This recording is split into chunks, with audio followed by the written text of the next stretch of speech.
And so let me share my screen. There we are. I want to make sure I share the sound. All right. Oh, what is going on? You guys seeing my screen? Yes, no, share. Is it telling me? I can't see anything. Let's see. Well, it must have been an update.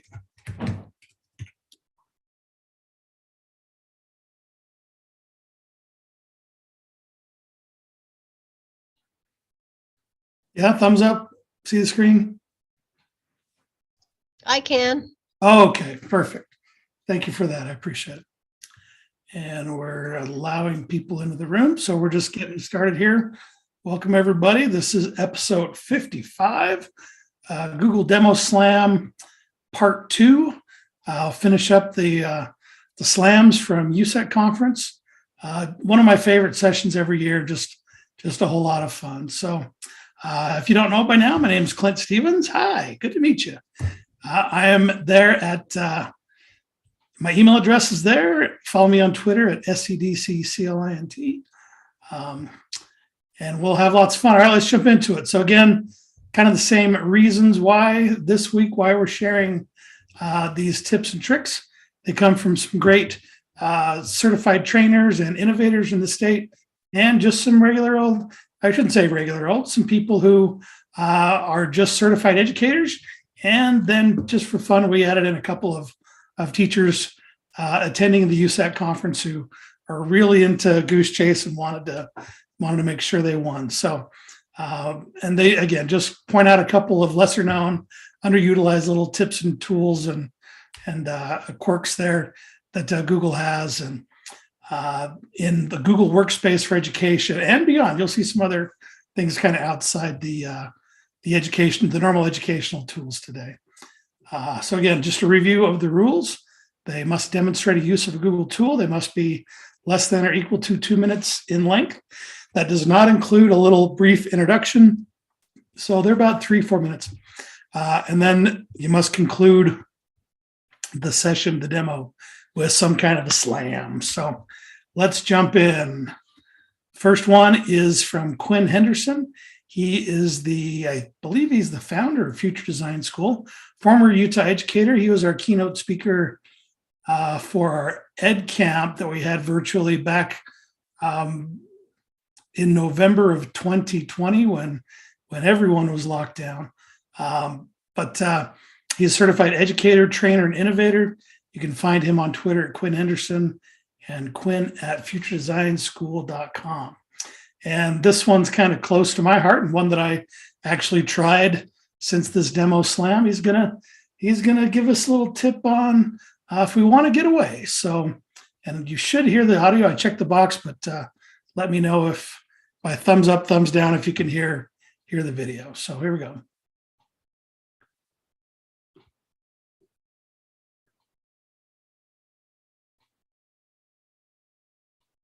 No audio yet. Can you hear it? No, I can't hear it either. So let's see what's going on. Let me pause that. Well, let's see. Let me check my audio here. Speaker. Let's see. Let me do this.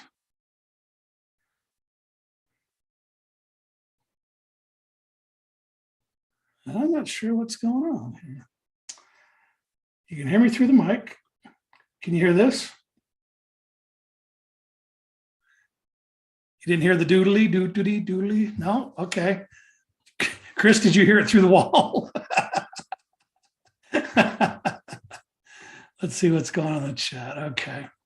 Well, this worked last time. Let me stop my share. Oh, there it is.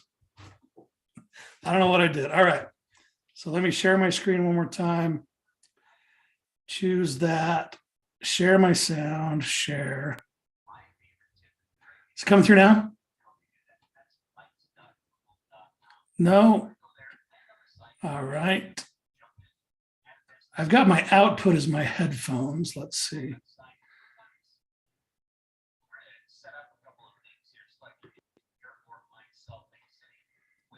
And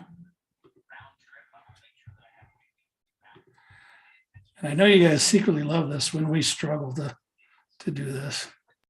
I can make sure that it's on flexible dates. 1 week trip in the next 6 months. Now it's coming I through? can select all, or I can zero in saying All right. June's going to be the best time for me to get away. I'll put on my headphones. Check this out. With this controller, your character will mimic your exact motions. See?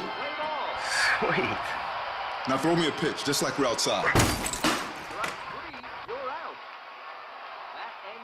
Want to get away? Now you can.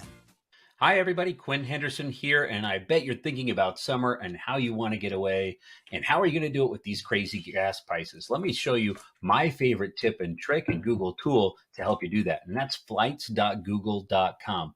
So I'm going to go there, land on the site, and you're going to be tempted to jump in and add a destination right away. Don't do that. Go over here to the left side, click on Explore. We're going to set up a couple of things here. Select your nearest airport, mine's Salt Lake City. Where I'm going to leave that open. Round trip, I want to make sure that I have a way to be able to get back. I'm going to pay attention to this box below that departing and that destination city. So when I click on that, I can make sure that it's on flexible dates. 1 week trip in the next 6 months. I can select all, or I can zero in saying June's going to be the best time for me to get away.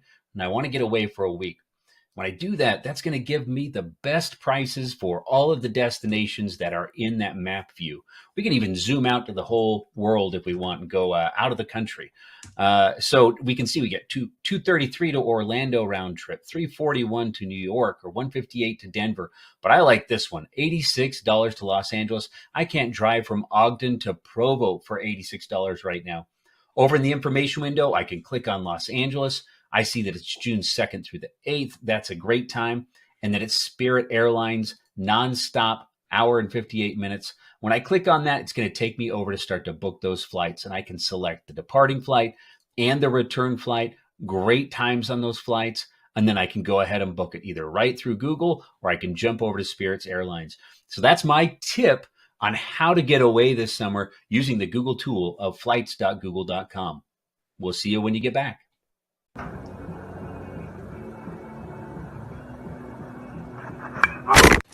Slam! That makes me jump.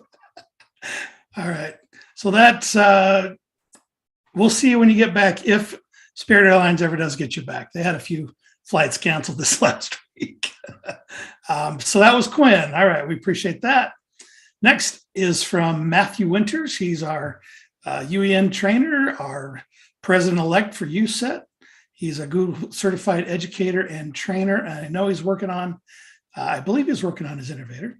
He's on Twitter at Teacher Winters, and you can get him at mwinters@uen.org. And he is going to share some ways to demystify data. This is a pretty cool little tip.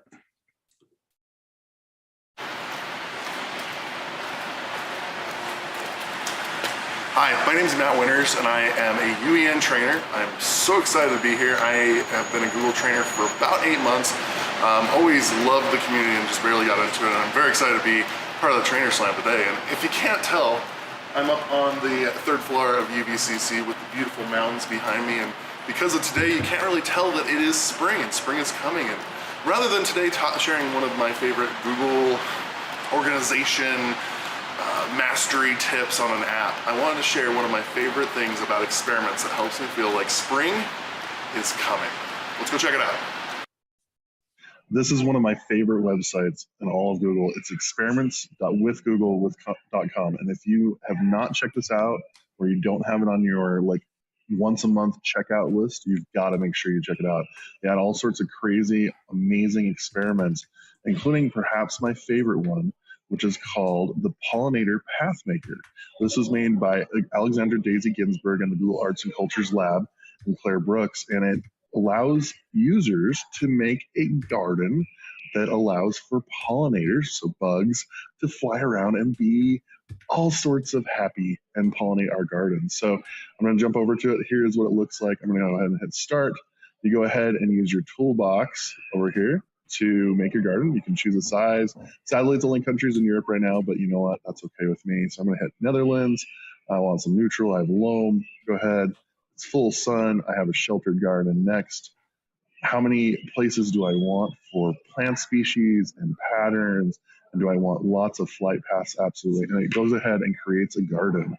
And what I love about this is that we can go ahead and we can hear the sound of the garden. We can hear the different things that are going on in it.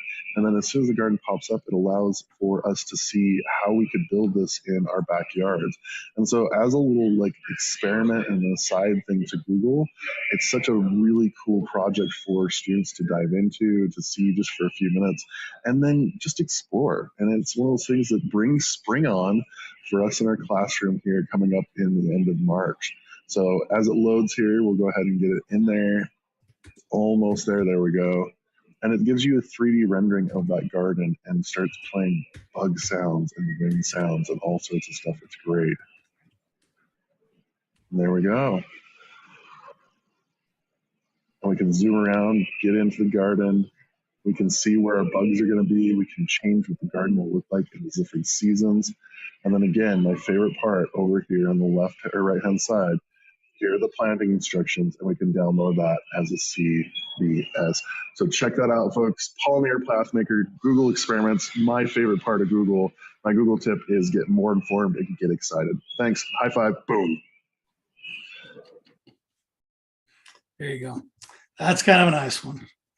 Totally ready for the not winter season. All right. So this is number 3, Sarah Eastman. And this is just the order. There's no ranking or anything. We'll vote on these here in a moment. She is from Ogden School District, a digital teaching and learning specialist and a Google certified educator and trainer. And there's her email address there. And she is going to help us to keep our life in check.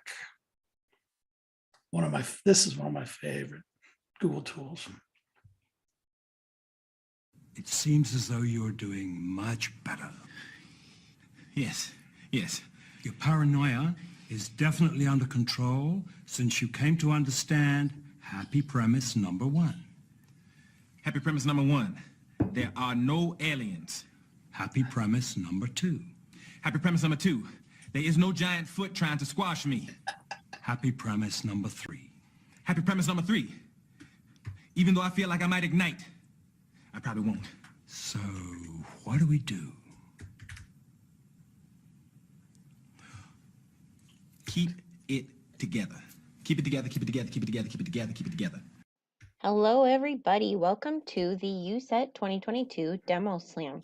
We're going to talk about keeping it together with Google Keep. All right, everyone, get ready to learn how to keep it together with Google Keep. Let's give you a tour. Google Keep is a set of virtual sticky notes so that no longer will your desk be cluttered and sticky notes flying all over the place. You can keep them in one nice, neat area right here on your desktop. Over here on the left is how you can organize your notes based on labels that you create, items you've moved in the archive or the trash, and reminders you'd like to set for yourself. You can also search through your notes by keywords to pull up notes that you've created for easy search. Over here, you can refresh, toggle between list view and tile view, and enable different settings such as the dark theme if you're feeling in the mood. I am not. Let's go back. When you create a note, you have the option to add a title and some text. You may use checkboxes. You can add a note with a drawing or insert an image here. We're going to discuss why cats rule the world. Cats are great snugglers, minimal eaters, and they do not make a mess. I would like to turn this into a checkbox so that I can know when I convince people of the truth. I'd also like to add an image here. I'm going to choose that cute kitty to really prove my point. And I'm going to make this note purple because my cat notes are all purple on my dashboard. I would also like to nest this note under the cat's label so that I can access it easily in the future. That label is here. The other great feature about notes is that I can take all my Keep notes and add them to a Google Doc. You just simply find the note you would like to insert and insert it right into the doc. That will come in use when you are in meetings. That's all I have to show you about Google Keep. Don't forget, cats rule the world. Do what I gotta do.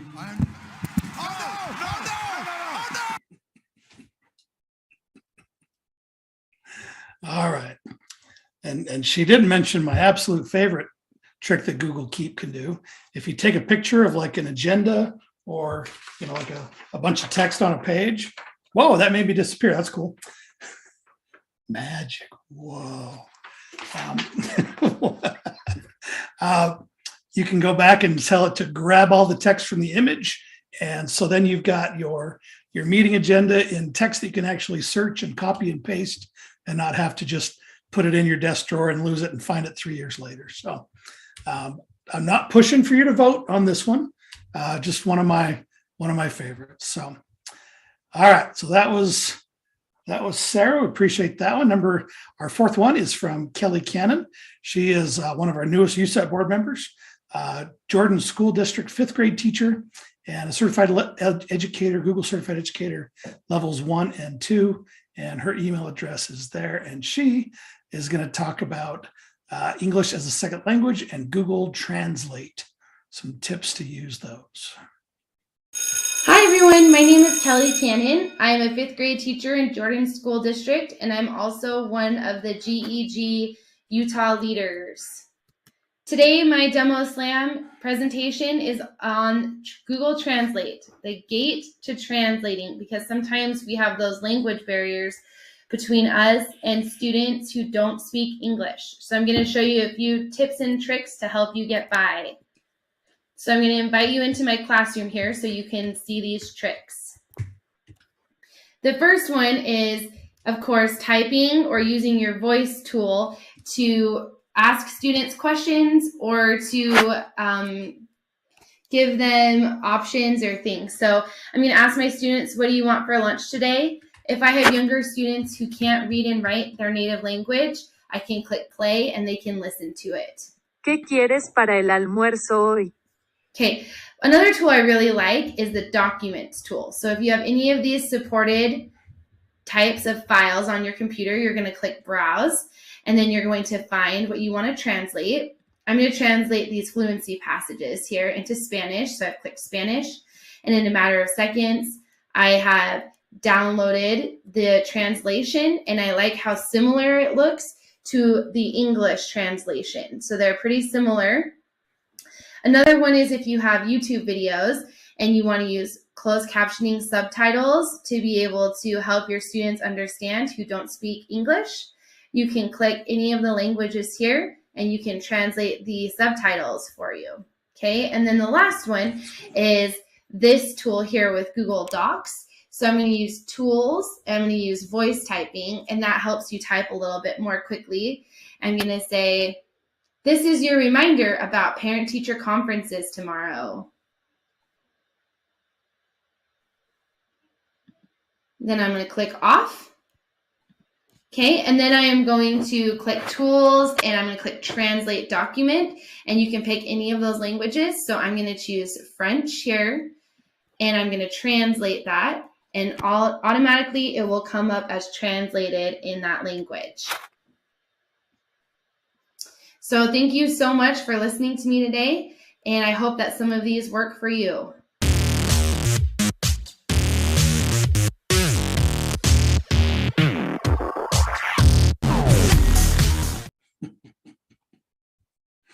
All right, so that's Google Translate from Kelly Cannon.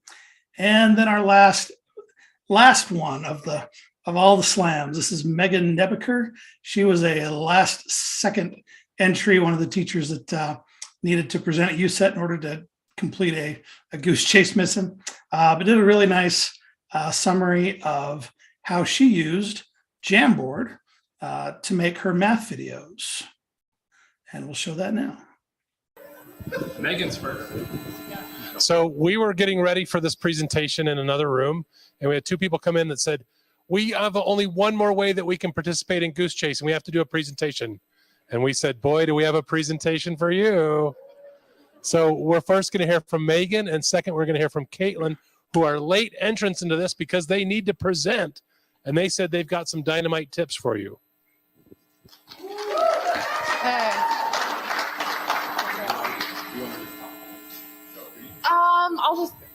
swipe through. Nothing crazy.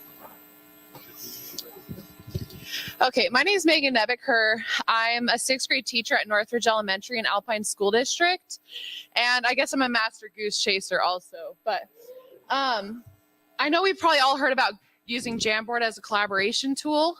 But my favorite use of Jamboard is actually to create math videos for my students. This was like a lifesaver when we went online 2 years ago because we're right in the middle of teaching geometry and different things. I needed something to still teach my students the math concepts, but they could still see me and do all these different things. I have to give credit to Pam Heyer though, because I got this idea from her originally. But I would just create Jamboards with the stuff in there already. And then, I'd have different things and talk. I would record over this in Loom, which I didn't share with him, and then I'd write in different things as I talked, and I had my face in the corner of the Loom videos, but I'd start solving problems and different things. I was teaching fifth grade also at the time. So this is fifth grade concepts, and I'd solve problems here while I talked it through. And so it was a really useful tool because you've got all the markers and things here, but you can also insert images from outside of Jamboard, which is nice for that. But it was great because then you just have them all there and you can use them year after year. Right now, since even though we're not teaching online, I still just use it in my Google Classroom to help supplement the learning for my kids who are either absent because we have so many kids who are sick all the time that are missing school, or just to kind of catch them up if they're lost and need extra help. So. All right. Thank you. Slam. Yeah. All right. Oops. There we go. All right. So think back. Do you have your favorites in mind? Here we go. I've just dropped a link into the slides for a Jamboard, a Nearpod, just a quick one slide Nearpod activity that has voting on there so you can vote for your favorite from today's offering. So 3 ways to vote. You can click on the link in the chat. You can open up a new tab and go to join.nearpod.com and put in the code SNXE7, or you can pick up your phone and snap that QR code and vote there. You've got to put in your name first. But votes are, I won't look at all the names. It's not like you're voting for president here. It's just for someone. And then we'll take a look at the winners here shortly.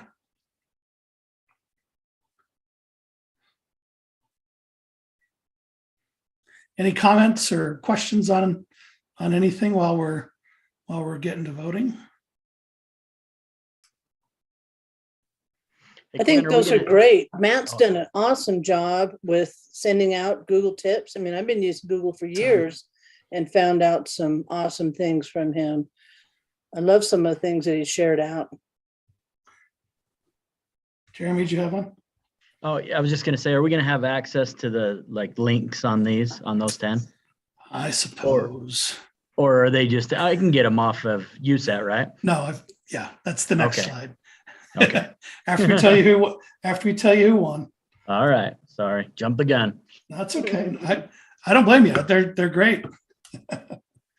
All right. I got 6. How many people do we have here? 9 participants. I won't count myself, so that's 8. So waiting on a couple more to get in and vote.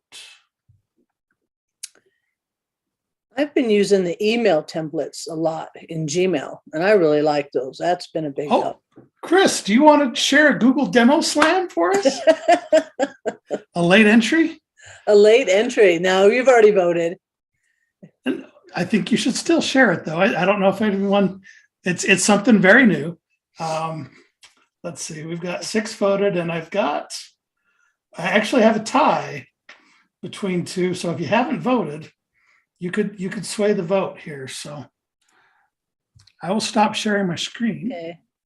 And Chris can share one. Again, the link to vote is in there. So if you haven't jumped in to vote, I need a tiebreaker. Oops, wrong. You see my email? Yep. Okay.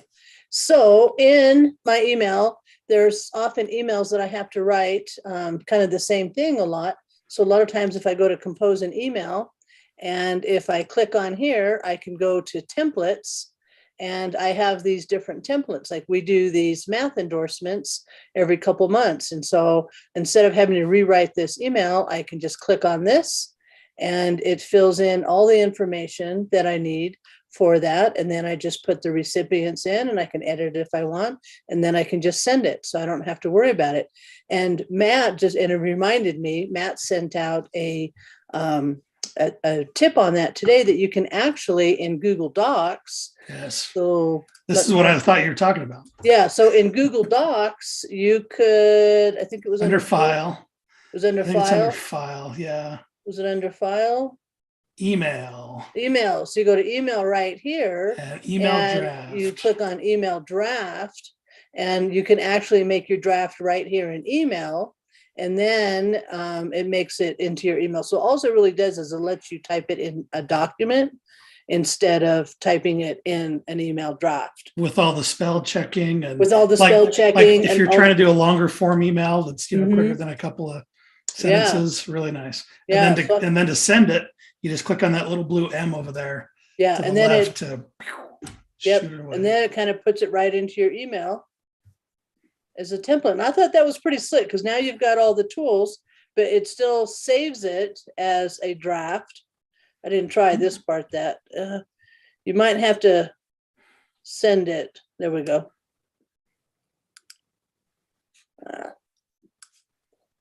Yeah, I didn't try this part. Oh, okay, there we go. Let's see. There We're we not go. seeing your pop-ups. That's okay. Oh, okay. So when you click on the three dots in the bottom, then the pop-up comes up to templates, and then it says save draft as template. So then I can just click save as new template. I'll do it so you can see. Save as new template, and still not seeing it. It's okay. Yeah, I know. I'm going to show you. Okay, so once I save it, now if I go back to my email, I'll cancel this one, and then I compose a new one. And now I go back to my templates. There's that one that I just did. And of course, I didn't really make anything in it. But now I've got that template that I've just made in Gmail. So I think that's a great one if you have to send, the same kind of content over and over, kind of like having the comment library in Canvas. So I thought that was pretty cool. Very good. Thank you, Chris. Slam. Slam. All right. So the winner is, let me go back to my slides. Let's see, share screen. Get the right one. Share. All right. And the winner is dun, dun, dun, dun, dun, dun, dun. Quinn Rollins, Want to Get Away is the winner. Yeah, that was a good one. That is a good one. Really nice. And so here you go, Jeremy. If you want to see all of them, and I'll put the link to that in the chat as well. Let's see, Demo Slam right there. If you want to see all these, this is one nice succinct page with all of them listed there with their names and a link to their videos. bit.ly/2022 capital D demo capital S slam. And that'll take you to those for your later consumption or review. All right. Any other questions, comments? We're right about at time. Kind of fun. I do have a couple more slides I do want to share. My apologies. I always forget about the promotional stuff here at the end. So schedule for April. We're thinking this will be it unless you guys really want to bring up some topics that you want us to cover. We know May gets crazy for everybody. So this was today. Somebody did ask, how do we do these? So I'll kind of go through and share the workflow that I've kind of come up with and just kind of do it behind the scenes. I may just pre-record this. I know some of you guys are out on spring break either this day or getting close to spring break. And so I may just share out the recording for you guys because it's going to take a little kind of a meta. I may have to record myself from behind and in the front and figure out how to do it. But it just kind of show you the workflow, what we do to push these out. When I first started doing these 2 years ago, it took me probably an hour and a half to kind of, well, even longer to build them, build the templates, and then to send out the credits at the end. And now I've kind of got it down to, about 10 minutes out before and after, maybe a little bit more than that before. But anyway, on the 19th, Chris will take us through all the teacher toolboxes that we have here at the office for lending. We're kind of getting into that time when our core teachers anyway have done all their instruction and they're working through their core tests, their RISE and Utah Aspire Plus tests. And we're like, what do we do with our kids now that we've kind of, gone through the curriculum and, the kids are bored. So this is a lot of hands-on, interactive, engaging kind of stuff. And then we'll show you the breakout EDU kits that we have available for lending as well. And then on the 26th, we'll kind of have a little bit of fun with you and take you through a digital breakout, play a game with you, see if you can solve the puzzles and get to the prize, and kind of give you some resources on how you can find and create your own digital breakout. So that'll be the rest of this month. Our Utah Ed Chat coming up tomorrow should be an amazing one. It's not on the Utah, it's not on the USET website yet, but in Twitter, we've got, Camille Cole, Chandra Martz, Danny Sloan, and SAS Master KMB is Katie Blunt from UEN. They went through and they did their doctoral thesis on the Utah's digital divide, and they're going to kind of talk about their research and get you prepared for the conversation for that. So that should be a very good, interesting topic with those guys tomorrow. Are you sure about that, Clint? I just went to Twitter today and searched that. Huh. That was posted today. Okay, because I just got a message it was going to be librarians. So I'll have to go back and check. I could be wrong. I mean, like I said, I looked at it. I built these slides about 2 hours ago. I just got an email from the librarian who says she's the moderator. Yeah. So yeah, it wasn't on the website yet, so maybe they changed it. Right. Again, a plug for the USET podcast, Utah Educators. I'm on the latest episode there, talking about the conference and everything like that. You can subscribe there. And the roll, that's what you guys have been waiting for. And we've gone past 4 o'clock. Man, I'm keeping you guys past hours. Maybe I'll give you a 0.55 licensure points for this. All right, so there's the roll. Please sign that. I can take a quick screenshot of the participants just to make sure that folks get credit for being here. Capture that. And again, we'll post that recording on our archive, and that's it. So I'll stop the stream